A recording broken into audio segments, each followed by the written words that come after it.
In April 1927, the Mississippi River was pressing against the levees near Greenville with a force that turned ordinary earthworks into the last barrier between water and an entire way of life. Men patrolled the embankments, watching for seepage, soft ground, slumping soil, or any sign that the river was beginning to find a path through. Sandbags were carried to vulnerable sections. Reports from upstream were followed closely. Every new rise on a river gauge meant more pressure against walls protecting cotton fields, railroad lines, livestock, warehouses, towns, and thousands of families. Behind those levees, life still depended on a simple assumption. The Mississippi would remain where engineers had confined it. That belief had not appeared overnight. It had grown over generations. Long before farms and towns spread across the lower valley, the Mississippi had moved through a broad floodplain, overflowing during high water, depositing sediment, cutting new channels, and periodically covering enormous stretches of low country. Flooding belonged to the river's natural behavior. Human settlement demanded something more predictable. Plantations needed land that could remain productive from one year to the next. Towns required streets and buildings that would not disappear beneath seasonal water. Railroads, warehouses, cotton gins, ports, and businesses all depended on the idea that the landscape could be made permanent.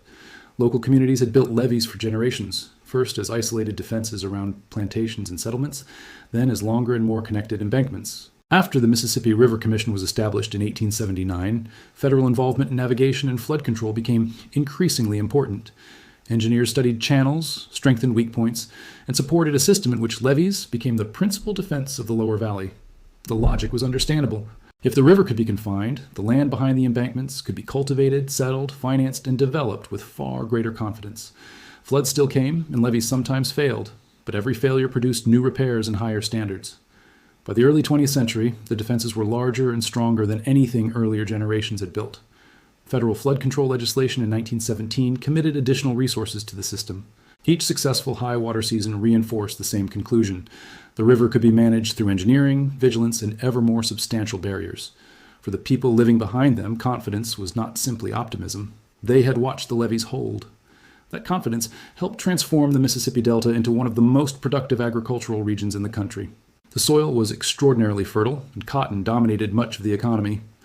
Greenville became a commercial center surrounded by plantations, farms, merchants, rail connections, and river traffic.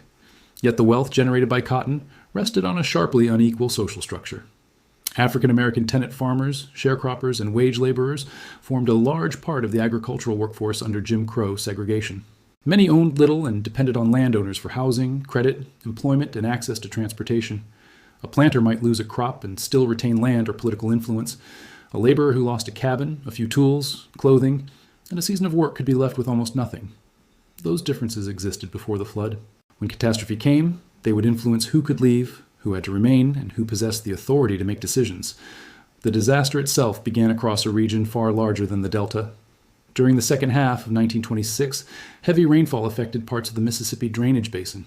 Tributaries rose across the central United States, and the significance of that geography became increasingly dangerous. The river at Greenville was not shaped only by rain falling in Mississippi. It collected water from an enormous network stretching far into the interior. Runoff from the Ohio Valley, the Midwest, Arkansas, and other regions eventually moved toward the lower Mississippi. By January 1st, 1927, the river had exceeded flood stage at Cairo, Illinois, where the Ohio joins the Mississippi. The year had barely begun, yet the system was already carrying dangerous volumes of water. Farther east, the Cumberland River produced a devastating flood at Nashville, leaving thousands without homes. Water from swollen tributaries continued downstream. Winter passed without the sustained relief communities along the lower river needed. More rain fell, saturated ground absorbed less of it, sending increasing runoff into channels that were already high. Engineers and levee boards watched gauges and reinforced vulnerable sections, but there was still reason to believe the system could survive. It had been built for high water. It had endured serious tests before. Then spring brought another sequence of storms. On April 15th, Good Friday, Greenville received more than 8 inches of rain. Streets and fields filled with local runoff while the main river continued rising from water arriving across the basin. Tributaries fed still more volume into the Mississippi. Crews worked along levees already under sustained pressure. A levee can appear solid even while trouble develops inside it. Water can seep through layers of soil, soften material, create boils on the landward side, or exploit weaknesses invisible from the surface. The danger becomes greater when the river remains high for days because the structure is not tested in a single moment. It is tested continuously. By mid-April, the Mississippi was carrying an extraordinary flow toward the Delta. The same levees that had made modern farming possible were now holding back a river elevated above much of the surrounding country. The engineering achievement and the danger had become inseparable. Every farm, road, and community lying behind the embankment existed because the river had been denied access to its natural floodplain. Near Greenville and Mounds Landing, patrols continued around the clock. Residents followed reports from upstream, listened to rumors of weak sections, and watched the water. Leaving early meant abandoning property while the defenses still stood. Staying meant trusting that decades of engineering would survive one more test. The choice was difficult precisely because the levees had so often worked. By the third week of April, however, the Mississippi was no longer testing only a structure, it was testing the entire confidence that had grown around it. On one side of the embankment stood a river carrying the accumulated runoff of a vast part of the continent. On the other stood a society that had built its fields, businesses, homes, and future on the belief that the boundary would hold. On the morning of April 21st, that boundary failed at Mounds Landing, roughly 12 miles north of Greenville. Around 8 o'clock, the levee gave way. Water, under immense pressure, tore through the opening and enlarged it rapidly, releasing the Mississippi into the delta. Once beyond the embankment, the flood encountered a landscape almost designed to let it spread. The country was broad and flat. Fields offered little resistance. Roads disappeared beneath the advancing water. Houses that had stood safely behind the levee only hours earlier became isolated. Families moved toward whatever elevation remained: levee crests, railway embankments, rooftops, boats, and raised structures.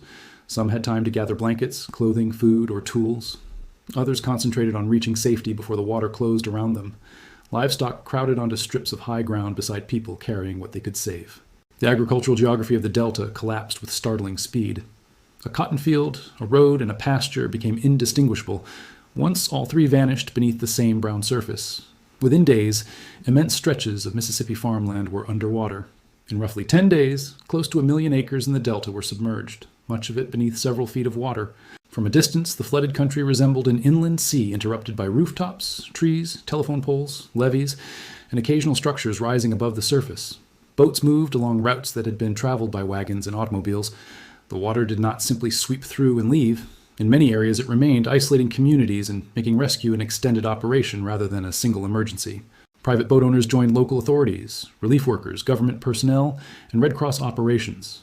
Vessels moved between stranded buildings and crowded levees, carrying people who could no longer reach dry land by road. Each successful rescue created another problem: where to take the displaced. The high ground was limited, and the same levees that had failed as flood defenses became temporary places of refuge. Tents were erected. Food had to be delivered. Medical care had to reach people scattered across a transformed landscape. Clean drinking water became difficult to guarantee. Sanitation grew more dangerous as thousands lived close together in areas never designed to support them. Families arrived with whatever they had managed to carry. A few possessions might fit into a bundle or boat. Others reached safety with nothing but the clothes they wore. The disaster destroyed more than houses. It interrupted work across an agricultural economy. A tenant farmer whose cabin remained standing could still have no crop to tend. A sharecropper might survive physically while losing shelter, tools, and the possibility of income in the same week. Merchants, mechanics, transport workers, and businesses tied to cotton faced the same collapse from another direction. The flood had removed the ground beneath both daily life and commerce. Greenville became one of the most visible centers of the catastrophe, but the crisis extended far beyond the city. Levee failures occurred at multiple points along the lower Mississippi system.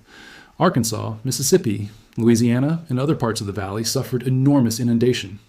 By the time the disaster had run its course, roughly 26,000 square miles had been flooded, and more than 700,000 people had been driven from their homes. The scale mattered, but the experience of displacement was more intimate. For some, evacuation meant spending nights in a tent, wondering what might still be waiting back home. Children were pulled away from the schools, friends, and neighborhoods they had always known.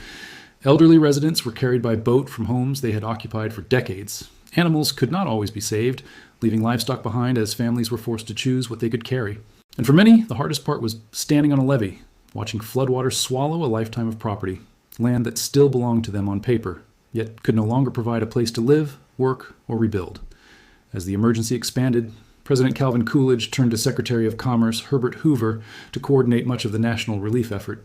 Hoover had already gained international recognition for organizing large humanitarian operations during and after the First World War.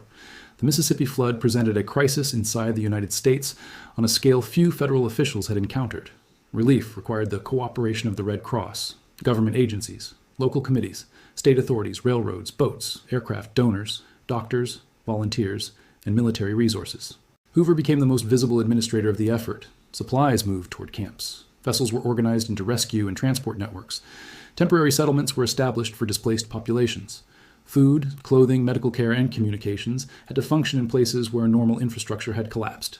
Newspapers followed Hoover closely, and his reputation as an organizer grew.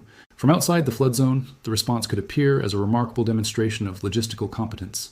Inside the camps, the experience was more complicated. Relief operated through local institutions shaped by the racial and economic structures already present in the South. The difference between national organization and local treatment would soon become impossible to ignore. Before that conflict fully emerged, however, the river continued moving south. New Orleans watched reports from upriver with growing concern. The city depended upon its own levee system and sat near the lower end of a river now carrying extraordinary volumes toward the Gulf. Engineers could see what had happened where other defenses failed. Political leaders had to decide how much risk they were willing to accept while water remained dangerously high. A proposal gained support that would have been almost unthinkable under ordinary conditions. Instead of waiting to see whether the river created another breach, authorities could open one themselves below the city. Releasing water through a deliberately broken levee might reduce pressure on New Orleans. The logic was straightforward in engineering terms. The human consequences were not. St. Bernard and Plaquemines parishes lay behind the barrier that officials were considering destroying. Their farms, homes, businesses, and livestock would be placed at risk so that a larger city might be protected. The choice revealed something that technical drawings could not resolve. Flood control involved decisions about whose land mattered most when every available option carried danger. By late April, preparations centered on Caernarvon, approximately 14 miles below New Orleans. Explosives were brought to the levee. Officials debated the expected effect and timing. Residents in the threatened parishes understood that the barrier beneath their feet might soon be removed intentionally. Upstream, refugees remained crowded on levees and in camps. Downstream, another population waited, while authorities prepared to direct the river toward them in the hope of keeping it away from somewhere else. On April 29th, explosives were detonated at Caernarvon. The first charges did not immediately create the opening engineers wanted, and additional work was needed before the breach widened enough to release a major flow. Once it did, Mississippi water poured into surrounding country. The decision had been made under intense uncertainty. Officials feared a catastrophic failure near New Orleans and believed diverting part of the river below the city could reduce the danger. For residents of St. Bernard and Plaquemines, the same act meant that protection was being removed deliberately from their own communities. Later debate would complicate any simple claim that the Caernarvon breach alone saved New Orleans. Other changes in the river system were already affecting the threat, and what remained clear was the principle exposed by the decision. A disaster created by nature and engineering failure had reached the point where people in authority had to choose how risk would be distributed. The question was no longer only whether levees would hold. It was who possessed the power to decide where floodwater should go. Farther north, around Greenville, another version of the same question unfolded on the levees crowded with refugees. Thousands of people had gathered on the narrow strips of high ground that remained above the flood. Tents offered shelter to some, but the area had never been intended to support a temporary population of that size. Heat, mud, mosquitoes, food distribution, sanitation, and medical care became constant problems. Families lived within sight of water covering the homes and fields they had left behind. Privacy nearly disappeared. The levee had been constructed to keep people dry, not to become a town, yet for weeks it functioned as exactly that. Most of the refugees concentrated there were African American, reflecting the labor structure of the Delta. Black tenant farmers, sharecroppers, and agricultural workers had produced much of the cotton wealth surrounding Greenville. Before the flood, many were already dependent on white landowners for housing, credit employment, and access to transportation. Once the water destroyed homes and interrupted work, that dependence intensified. White residents, especially women and children, were evacuated more readily to other cities. Roughly 7,500 African Americans remained concentrated along several miles of the Greenville levee. William Alexander Percy, a writer, lawyer, and member of one of the Delta's most influential planter families, led the local relief committee. Confronted by worsening conditions, he initially supported moving black refugees away from the levee to places where shelter and supplies might be managed more effectively. That plan collided with the interests of local planters. Their concern was not only immediate relief. If agricultural workers were transported out of the Delta, some might choose not to return after the flood. The farms would eventually need labor for cleanup, reconstruction, and future crops. William Percy's father, Leroy Percy, a former United States senator and powerful planter, opposed the evacuation. The plan was abandoned and thousands remained. The episode revealed the structure beneath the Delta economy with unusual clarity. To landowners, the labor force was essential to recovery. To the workers themselves, evacuation could represent a chance to leave a region where they possessed little property and limited control over their circumstances. Those two interests did not carry equal political weight.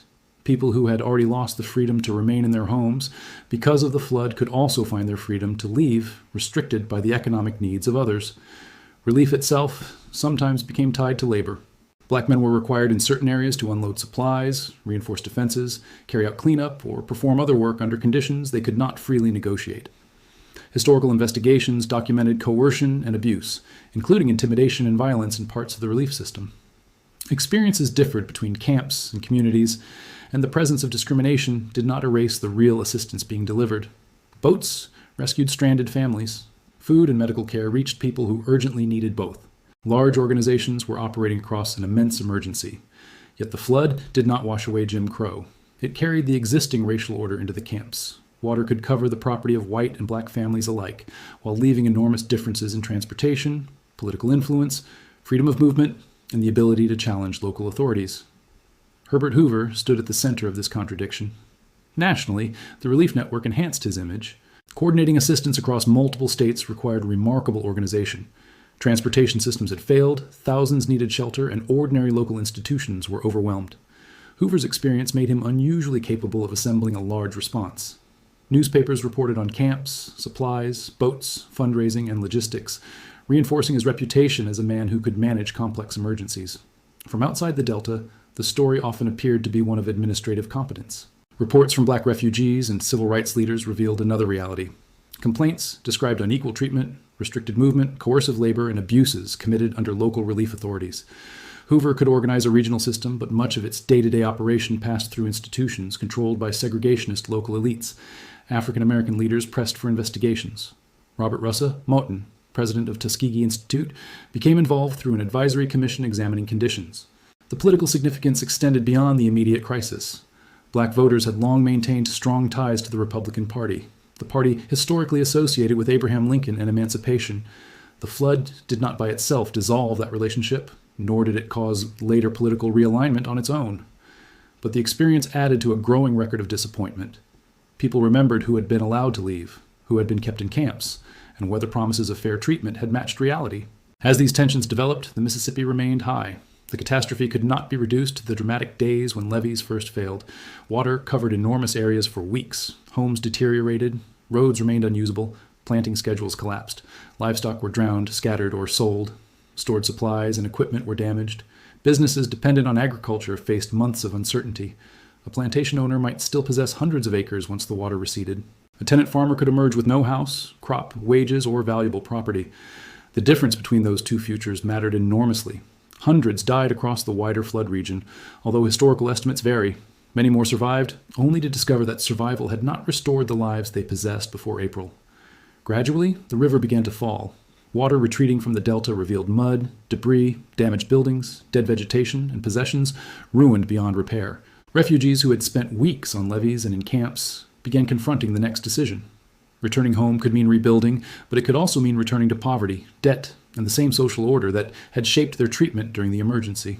For some African American families, the flood had turned migration from an abstract possibility into a practical question. Relatives already lived in northern cities. Industrial employment existed beyond the plantation economy. Transportation routes reopened. The Mississippi had forced them from their homes temporarily. What they had seen while displaced would influence whether some chose to go back at all. As refugees returned, the first sight of home often revealed that the flood had not ended when the water left. Mud-coated floors and yards, furniture had warped or broken, farm buildings leaned away from foundations, fences had disappeared, roads required repair. Wells and water supplies could not immediately be trusted. Livestock losses created both economic and sanitary problems. Cotton fields that should have represented the year's income were covered with sediment and debris. Recovery depended heavily on what a family had possessed before the disaster. Landowners with capital might borrow, replace equipment, repair structures, and prepare for another crop. Tenant farmers and sharecroppers had far less to fall back on.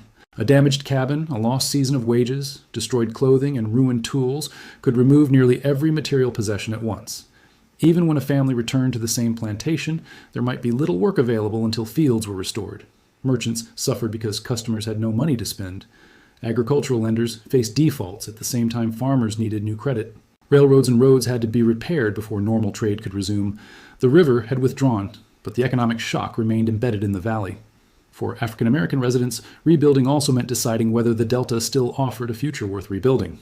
The Great Migration had begun years earlier, driven by a combination of industrial opportunity in northern cities, racial violence, segregation, political exclusion, and the limitations of southern agricultural labor. The flood added another pressure rather than creating the movement by itself. A worker who had lost both shelter and employment could compare the cost of rebuilding with the possibility of leaving. Someone who had been kept on a levee because planters feared losing labor had received a particularly stark demonstration of the limits placed on personal freedom. Letters from relatives in Chicago, Detroit, St. Louis, and other cities could make departure appear more realistic than before. Not everyone left. Family ties, lack of money, debt, familiarity, and available work kept many in the region. Others joined migration routes already carrying black Southerners toward urban centers. The demographic impact of 1927 therefore emerged gradually through thousands of individual decisions rather than one organized exodus. Herbert Hoover's future was changing at the same time. His prominent role in relief had given him national exposure beyond that of most cabinet officials. He had coordinated agencies, transportation, camps, fundraising, and supplies across a multi-state catastrophe. The image of competence mattered as he moved toward the presidential election of 1928. His campaign did not depend on the flood alone, but the disaster strengthened an already powerful reputation for administration and humanitarian organization. That public success stood beside unresolved grievances from black communities that had experienced unequal relief. The contrast would become part of a larger political transformation unfolding over the following years. The flood also entered American memory through forms that official reports could never fully capture. Photographs showed families waiting on levees, boats moving across former roads, tents crowded onto narrow strips of dry ground, houses standing in water, and entire rural landscapes transformed beyond recognition. Newspapers carried those scenes across the country. Oral memories preserved the details of evacuation, waiting, hunger, work, and uncertainty. In the Mississippi Delta, music became another archive. Charlie Patton later recorded High Water Everywhere, turning the catastrophe into a blues narrative that carried memories of the flood far beyond the communities directly affected. The song did not measure river stages or property loss. It preserved another kind of truth, what high water had meant to people who lived close enough to watch their world disappear. While survivors rebuilt and musicians remembered, engineers confronted the failure of a system they had once believed increasingly secure. The catastrophe had not destroyed every levee, nor did it prove that levees were useless. Without them, many communities would have faced even more frequent flooding. What 1927 demonstrated was the danger of depending too heavily on confinement alone. When enormous flows remained trapped between high embankments, pressure increased along the system. If a critical section failed, water could enter low-lying country with devastating force. The emergency at Caernarvon revealed another weakness. Authorities had been forced to create an opening with explosives because no permanent structure existed to relieve pressure in a controlled way. That kind of improvisation might be unavoidable during a crisis, but it was not a satisfactory national strategy. Engineers began arguing for a broader system in which levees remained important but were supported by other forms of control. Floodways could provide designated routes for excess water. Spillways could divert part of the river before dangerous stages became catastrophic. Channel improvements could help move flows toward the Gulf. The idea was not to abandon the river behind walls, but to create options when the walls alone were no longer enough. Such a system required something more than engineering. It required federal authority and federal money on a scale earlier generations had resisted.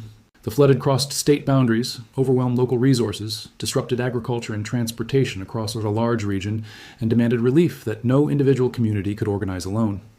If the Mississippi functioned as one connected river system, then flood protection increasingly had to be planned at the same scale. During late 1927 and into 1928, Congress debated competing proposals over cost, responsibility, and design. Local levee boards and states had long played central roles, but the catastrophe made it difficult to argue that they alone could manage a flood of this magnitude. The political debate therefore became inseparable from the engineering debate. Who should pay for protection? How much authority should Washington assume? Should land intentionally used as a floodway receive compensation or special treatment? How could one system defend cities, farms, transportation routes, and millions of acres without simply shifting danger somewhere else? These questions did not have simple answers, but 1927 had made postponing them impossible. The task before Congress was no longer to restore the valley exactly as it had existed before the flood. It was to decide whether the country was willing to redesign its relationship with the Mississippi on a scale comparable to the river itself. On May 15, 1928, the federal government answered with one of the most important flood control laws in American history. The Flood Control Act authorized an unprecedented commitment of federal money and responsibility to the lower Mississippi, creating the foundation for what became the Mississippi River and Tributaries Project. The significance extended beyond the size of the appropriation. The disaster had forced a change in philosophy. Levees would remain essential, and many would be enlarged or strengthened, but the country would no longer depend on them as the only major defense against an extreme flood. Engineers increasingly treated the river as a connected system. When the main channel carried more water than could safely pass between its banks, there needed to be controlled alternatives. Floodways could carry extraordinary volumes through designated areas. Spillways could redirect part of the flow away from vulnerable reaches. Channel work could improve the river's capacity to move water toward the Gulf. The aim was not to surrender land to flooding whenever the river rose. It was to create options before a crisis reached the point where explosives and emergency improvisation became the only choices left. The contrast with Carnarvon was direct. In 1927, officials near New Orleans had deliberately blasted through a levee because they feared the city's defenses might fail. After the flood, engineers began developing permanent structures designed to perform controlled diversion under planned conditions. The Bonnet Carré Spillway, constructed above New Orleans after surveys and design work that followed the disaster, became one of the clearest examples. When the Mississippi reached dangerous stages, part of its flow could be directed toward Lake Pontchartrain rather than forcing the full volume downstream between levees. The structure did not eliminate risk, it redistributed it deliberately and predictably. That distinction captured much of what had changed since 1927. America had not discovered how to defeat the Mississippi. It had learned to build a system that assumed extreme water would eventually return. Over the following decades, the network of levees, floodways, spillways, and channel improvements became one of the largest civil works programs in the country. Millions of people in vast agricultural areas benefited from the protection it provided. Yet every part of the system embodied a choice about where water should go and what land should remain dry. A levee protected one side by holding water on the other. A floodway reduced pressure elsewhere by accepting inundation within its boundaries. A spillway protected a city by redirecting part of the river toward another body of water. Engineering could make those choices more deliberate, but it could not make them consequence-free. The people displaced in 1927 understood that better than anyone. Long after the formal emergency ended, families continued rebuilding. Some returned to agriculture because it remained the foundation of the Delta economy. Others left permanently. African American migrants who moved north carried the memory of unequal relief alongside broader experiences of segregation and limited opportunity. Their decisions became part of the larger reshaping of Black America already underway. White and black families who remained had to rebuild houses, farms, businesses, and communities on land that could never again feel entirely separate from the river. A child who had spent weeks in a refugee camp could grow into adulthood, remembering that an ordinary spring had once erased roads and turned levees into temporary cities. Herbert Hoover also carried the flood forward. His relief work helped reinforce his image as a capable administrator and contributed to the national reputation he brought into the presidential campaign of 1928.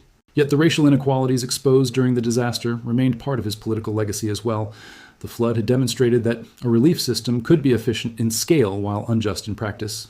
It showed that survival depended not only on water levels and engineering, but on access to transportation, political influence, property, and freedom of movement. That lesson reached beyond the Mississippi Valley. It belonged to the history of American disaster response itself. The engineering legacy continued evolving as later floods tested the new system. No structure justified permanent confidence. The Mississippi remained a dynamic river capable of producing conditions beyond ordinary expectations. That may be the most important difference between the world before 1927 and the one built afterward. Earlier, success had encouraged the belief that higher and stronger levees were steadily placing the river under control. The system that followed was based on a more cautious premise. Failure had to be anticipated. Excess water needed routes. Protection required redundancy. Local decisions had to fit within basin-wide planning. The Mississippi could be managed, but only by acknowledging that its power could never be abolished. Nearly a century later, the flood is remembered through many images. There is the breach at Mounds Landing widening as river water escapes into the delta. There are boats moving above roads no longer visible. There are families crowded onto levees while their homes remain underwater. There are African American refugees in Greenville discovering that losing a house did not free them from the racial order governing the land. There are residents below New Orleans watching authorities deliberately open the barrier that was supposed to protect them. There are engineers studying the remains of a flood control philosophy that had seemed increasingly secure only months earlier. Each scene belongs to the same catastrophe, but each reveals a different kind of vulnerability. That is why the Great Mississippi Flood of 1927 became more than a story of extraordinary rainfall. A natural event struck an engineered landscape and exposed the assumptions built into that landscape.